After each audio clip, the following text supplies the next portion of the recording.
Requiem for the Living is a large concert and orchestral and choral work with soloists and praise singers, which follows a sort of symbolic journey of turning away from death to life and away from disintegration to integration. Requiem is a prayer which was sung or will be sung when someone is dying or has died. But this is actually more for the people here on Earth.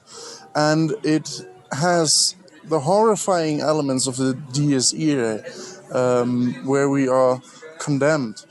But actually, this one is more positive and more uplifting. As I said before, the journey starts with all the negative things, but eventually you will see the positive things and we start to get back to life again.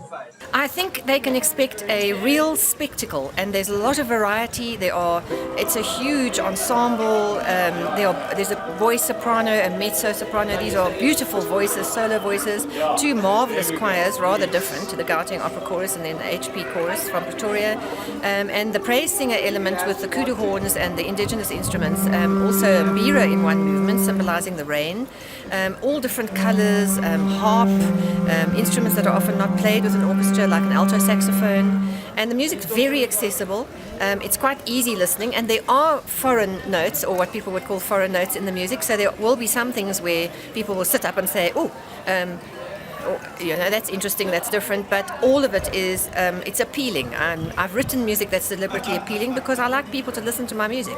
It contains some difficult elements, yes. It's going to be a journey for all of us to bring this together and make a great piece of it. But we'll manage that. We'll do that in the coming days, and I'm very much looking forward to the two concerts. The AIDS orphans. They were the inspiration about 15 years ago. They were much in the news, and my own child was quite small then, so I was very aware of the vulnerability of small children and how little they would be able to succeed with in life if they had no parents, and some of them are on death row by the age of 6 or 7. So this is a huge tragedy, and single-handedly, or nobody can turn this around. And what I've written is a piece to encourage people who have suffered devastating loss and draw attention to them, and also to try and encourage the public to have a more hopeful and compassionate approach.